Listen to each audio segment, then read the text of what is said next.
Welcome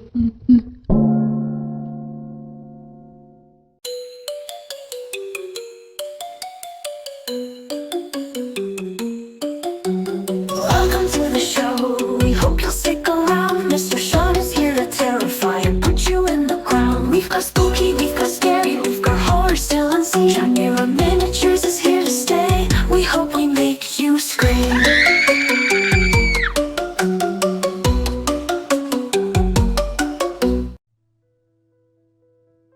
Welcome back, Chimera Crew, to another Wildcard Wednesday here on Chimera Miniatures. Today, I want to talk about slasher movies. I started watching slasher movies when I was in the 6th grade, and I enjoy them to this very day. Though, one thing has always struck me as odd about the contradictory and somewhat hypocritical nature of the genre.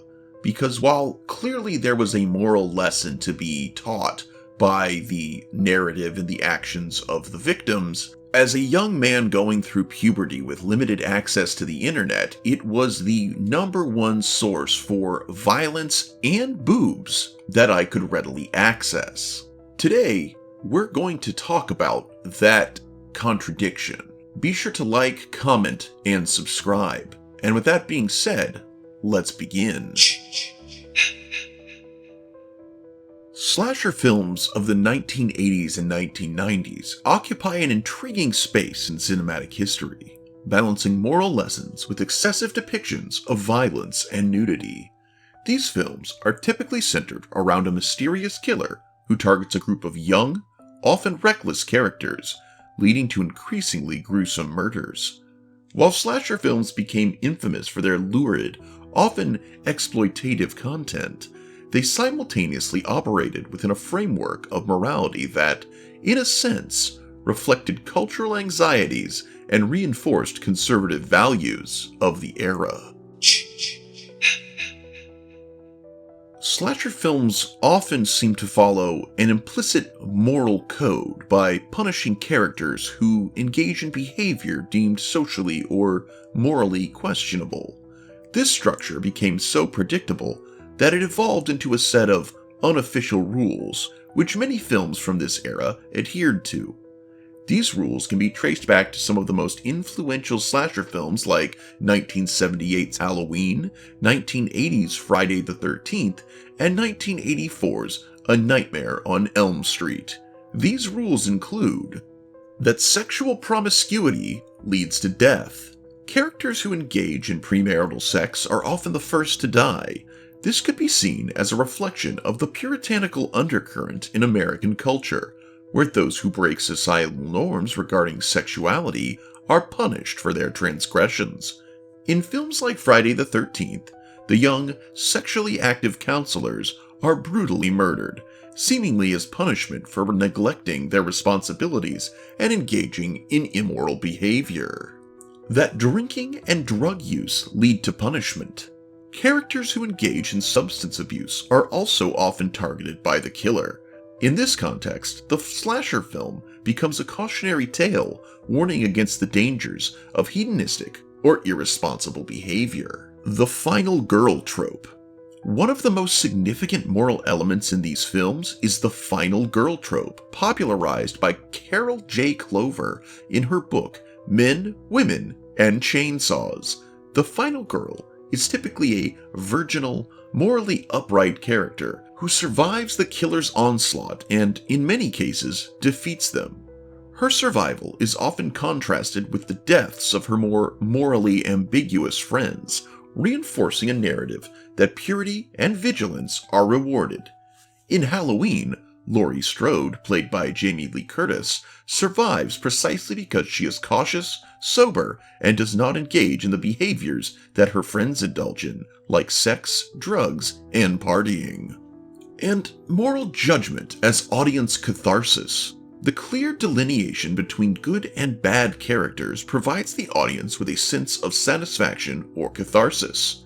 The killer's wrath upon those who transgress societal norms reflects a kind of judgment or retribution, Though the killer is a monstrous figure, the narrative often suggests that their victims are, at least symbolically, deserving of their fate. This formula taps into deep-seated cultural fears about personal responsibility and consequences. Despite the moralistic undertones of these films, slasher movies are also notorious for their exploitation of sex and violence, often to the point of absurdity. These two elements were frequently used to draw in audiences, particularly teenage viewers, who were the primary demographic for slasher films during the 80s and 90s. In these films, nudity is used as spectacle. While the moral code suggests that sexual behavior leads to punishment, the films nonetheless indulge in scenes of nudity and sexual activity before characters meet their grisly end. This creates a tension between the film's purported message of sex leads to death and its actual content, in which sex is displayed for titillation. For instance, many slasher films linger on scenes of young women in various stages of undress, suggesting that their purpose is to provide visual pleasure for the audience. The camera often voyeuristically captures women's bodies, reinforcing the male gaze and reducing female characters to objects of desire before they are killed. And of course, these films feature excessive violence. Slasher films are also known for their graphic depictions of violence. The more creative and grotesque the kill, the better. This form of cheap thrills plays into a primal desire to see violence enacted on screen, with the slasher genre pushing the boundaries of what was acceptable in mainstream horror. The escalating brutality of kills often overshadowed any narrative subtlety, with films like A Nightmare on Elm Street and Friday the 13th developing a following largely because of their inventive, gory murders. The violence, like the nudity, becomes a spectacle, something the audience is invited to enjoy on a visceral level, even if it comes with the veneer of a moral lesson. This all culminates in a balance of fear and attraction. The paradox of slasher films lie in how they simultaneously caution against certain behaviors while drawing the audience into those very behaviors through sensory stimulation.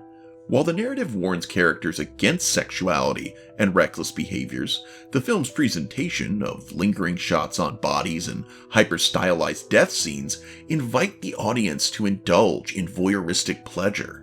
This contradiction suggests that the films are less concerned with morality and more focused on the thrill of transgression, both for the characters and the audience. The audience experiences both fear and excitement, often blurring the line between the two.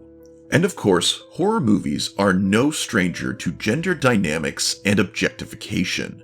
The excessive use of nudity and violence also reflects problematic gender dynamics in slasher films. Female characters are disproportionately targeted for both sexual objectification and violent punishment, suggesting a link between their desirability and their deaths. This dynamic has led to significant criticism of the genre for reinforcing harmful gender stereotypes, where women are either reduced to objects of lust or figures of violence. The final girl may survive, but often only after being subjected to considerable suffering, implying that even the virtuous women must be broken before she can triumph. So which is it really, moral lesson or cheap titillation? Well, in analyzing 80s and 90s slasher films, it's clear that they operate on two levels. On the surface, they provide moral lessons. Sex, drugs, and reckless behavior are punished, while virtuous behavior is rewarded. This formula seems to offer a conservative message during a time of cultural anxiety, particularly regarding shifting sexual morals, the rise of youth culture, and the fear of violence and chaos. However, these films are equally, if not more, concerned with providing cheap thrills through their exploitative use of violence and sexuality. The titillation that comes from nudity and the spectacle of violence often undermines any deeper moral messaging. If these films teach a lesson, it's buried beneath layers of sensationalism. They give the appearance of cautionary tales, but revel in the behaviors they ostensibly condemn, creating a complicated and often hypocritical relationship with their audience. In conclusion, the slasher films of the 80s and 90s present a curious blend of morality and exploitation. While they offer a clear set of rules and punishments that can be read as reinforcing conservative social norms, their primary appeal lies in their ability to shock and entertain through excessive displays of nudity and violence. This duality has made the genre both enduring and controversial, reflecting the complex interplay between societal values and entertainment in horror cinema. Or, to put it bluntly, it tells your parents that it's giving you a moral lesson while you get to enjoy boobs and people getting stabbed. And that is the video, everyone. I want to thank you so much for joining me today here on Wildcard Wednesday. If you have not entered our giveaway yet, you still have until this upcoming Saturday to do so. The video in which you enter to win a free miniature will be linked to this video. Also, we have a new series where I talk about found media that will also be linked in the description. If you have not checked that out yet, please go do so. Thank you so much for helping this channel reach its goal of 1,000 subscribers, and hey, let's try for 2,000 now. Also consider joining the Patreon, becoming a channel member, or checking out my links in the description to head on over to eBay or Mercari to purchase a custom miniature. Every little bit helps. Until next time, I'm Mr. Sean, this is Chimera Miniature, and I hope you enjoy all of the boobs and moral lessons your little heart desires, and that you alpha great day, and an even beta tomorrow. Bye-bye.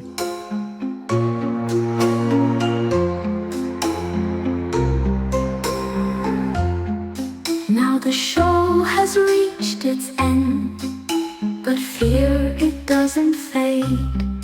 Mr. Sean will haunt your dreams in the shadows where we've played. We've brought you chills, we've shared the frights, but the nightmares won't be gone. Chimera miniatures whisper still until